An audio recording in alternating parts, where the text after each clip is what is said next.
আমরা শক্তি, আমরা বল, আমরা জিয়ার সৈনিক দল। তারেক জিয়ার সালাম নিন, ধানের শীষে ভোট দিন।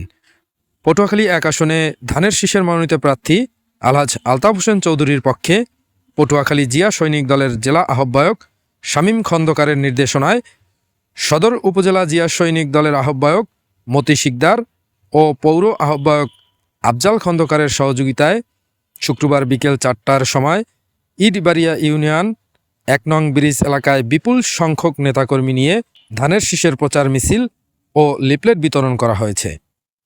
পরে মাগরিববাদ 2 নং ব্রিজ এলাকায় সর্বসাধারণের মধ্যে ধানের শীষের লিফলেট বিতরণ করা হয়।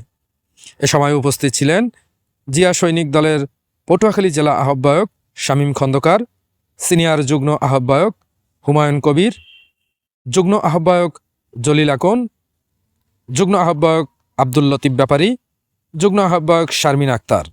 এছাড়াও সদর উপজেলা জিয়া সৈনিক দলের সদস্য সচিব আফজাল হোসেন খোকা, যুগ্ম আহ্বায়ক রাজ্জাক আকন, যুগ্ম আহ্বায়ক পিয়াল মিদ্দা, জিয়া সৈনিক দলের পৌর সদস্য সচিব বশির শিকদার, ইটবাড়িয়া ইউনিয়নের জিয়া সৈনিক দলের আহ্বায়ক সোহাগ পেদা, সিনিয়র যুগ্ম আহ্বায়ক আল আমিন শিকদার, যুগ্ম আহ্বায়ক সবুজ হাওলাদার, যুগ্ম আহ্বায়ক সোহেল মিদ্দা, যুগ্ম আহ্বায়ক কবির হাওলাদার সহ অসংখ্য নেতৃবৃন্দ উপস্থিত ছিলেন।